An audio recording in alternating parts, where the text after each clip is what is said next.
നമ്മൾ ഇന്ന് നോക്കാൻ പോകുന്നത് ഒരു ബ്ലാങ്കായ ടി വി അല്ലെങ്കിൽ ലൈൻസ് ഉള്ള ടി വി എങ്ങനെ ലേസർ റിപ്പയർ മെഷീനിലൂടെ റിപ്പയർ എടുക്കാം എന്നുള്ളതിനെ പറ്റിയിട്ടാണ്. അപ്പോൾ ആദ്യമായിട്ട് നമുക്ക് വന്നിരിക്കുന്ന ടി വിയിൽ ബാക്ക് ലൈറ്റ് ഉണ്ട്. ടച്ച് ചെയ്യുമ്പോൾ ഇത് ലൈറ്റ് ഫോം ചെയ്യുന്നുണ്ട്. കുറച്ച് സമയം നമ്മളതിങ്ങനെ ആ ഒരു കണ്ടീഷനിൽ വെച്ച് കഴിഞ്ഞാൽ കംപ്ലീറ്റ് ആയിട്ട് ലൈൻസ് ഇങ്ങനെ വെർട്ടിക്കലായിട്ട് ലൈൻസ് ഫോം ചെയ്ത് വരുന്നുണ്ട്.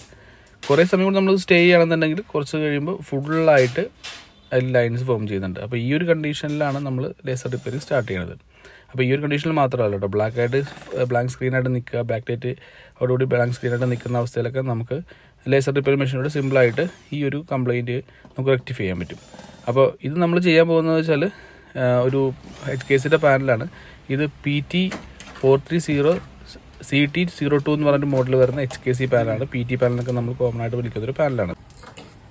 ഈ ഒരു ഫുൾ HD പാനൽ ധാരാളം ടി വികൾ മാനുഫാക്ചർ ചെയ്യാൻ ഉപയോഗിക്കുന്നൊരു പാനലാണ്. ഇത് മെയിനായിട്ട് വന്നിരിക്കുന്നത് MI TVയിലാണ്. അതുപോലെ OnePlus, ഇംപെക്സ്, ഇൻഡെക്സ്, ലോയിഡ് അങ്ങനെയുള്ള ധാരാളം ടി വികൾ മാനുഫാക്ചർ ചെയ്യാനായിട്ട് യൂസ് ചെയ്ത് വരുന്ന ഒരു പാനലാണ് ഈ HKCയുടെ പാനൽ. ഇത് ഫുൾ HD പാനലാണ്. 1920-1080 റെസൊല്യൂഷൻ വരുന്നത്. ഇതിൻ്റെ ഫസ്റ്റ് സ്റ്റെപ്പ് എന്ന് പറഞ്ഞാൽ നമ്മൾ ഡിസ്പ്ലേ നമ്മൾ റിമൂവ് ചെയ്ത് ലേസർ മെഷീനിൽ നമ്മൾ അറ്റാച്ച് ചെയ്ത് അതിൽ ടെസ്റ്റിംഗ് ബോർഡോട് കണക്ട് ചെയ്ത് ഏതെങ്കിലും പാറ്റേൺസ് ഉണ്ടാവും നമ്മൾ നോക്കും. അപ്പോൾ പാറ്റേൺസ് ഒന്നും ഇല്ലാത്തൊരവസ്ഥയിലാണ് നമ്മൾ എടുത്തിരിക്കുന്നത്. അപ്പോൾ പ്രത്യേകിച്ച് നമുക്ക് ടെസ്റ്റ് ചെയ്യേണ്ട ആവശ്യമൊന്നുമില്ല. നെക്സ്റ്റ് സ്റ്റെപ്പ് എന്ന് പറഞ്ഞാൽ നമ്മൾ ലേസർ മെഷീൻ്റെ തന്നെ ബിൽറ്റിൻ സൂം ക്യാമറയുടെ സഹായത്തോടുകൂടി നമ്മൾ കംപ്ലയിൻറ്റ് കണ്ടുപിടിക്കുകയാണ്. ഏത് ഭാഗത്തൊക്കെയാണ് ആ ഫോൾട്ട് എങ്ങനെയെന്നുള്ളത് കണ്ടുപിടിക്കുകയാണ് നമ്മൾ ചെയ്യുന്നത്. ഇതിന് ഇൻറ്റേർണലായിട്ട് GOA സർക്യൂട്ട് ഉണ്ട്. ഗേറ്റ് ഓൺ അറേ എന്നാണ് ആ സർക്യൂട്ടിന് പറയുന്നത്. അപ്പോൾ അതിലാണ് നമ്മൾ റിപ്പയർ ചെയ്യുന്നത്. അപ്പോൾ അതിനായിട്ട് നമ്മൾ ലേസർ മെഷീൻ്റെ ക്യാമറ സൂം ചെയ്ത് ആ ഒരു പോയിൻ്റ് നമ്മൾ കറക്റ്റായിട്ട് പോയിൻ്റായിട്ട് ചെയ്യുക ആദ്യം തന്നെ. എന്നിട്ട് അവിടെ നമ്മൾ ജസ്റ്റ് മെഷീൻ്റെ ലേസർ രശ്മി ഉപയോഗിച്ചിട്ട് നമ്മളത് പഞ്ച് ചെയ്ത് കൊടുക്കുകയാണ് ചെയ്യുന്നത്. ലേസർ റേസ് ഉപയോഗിച്ചിട്ട് പഞ്ച് ചെയ്യും.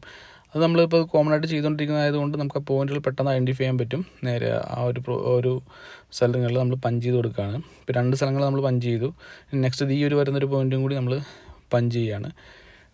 ഏകദേശം ഇത് പഞ്ചിങ് എന്ന് പറഞ്ഞാൽ നമ്മൾ ഇൻറ്റേർണൽ വെൽഡിങ് അങ്ങനെയുള്ള കാര്യങ്ങളാണ് നമ്മൾ ചെയ്യുന്നത്. അതുപോലെ തന്നെ നമുക്ക് വേറെ ലൈൻ കൊടുക്കാൻ പറ്റും. ഇപ്പോൾ നമ്മൾ ചെയ്തപ്പോൾ തന്നെ ഇതിൻ്റെ ഔട്ട്പുട്ട് വന്നു. ഒരു സൈഡ് ഓക്കെ ആയിട്ടുണ്ട്.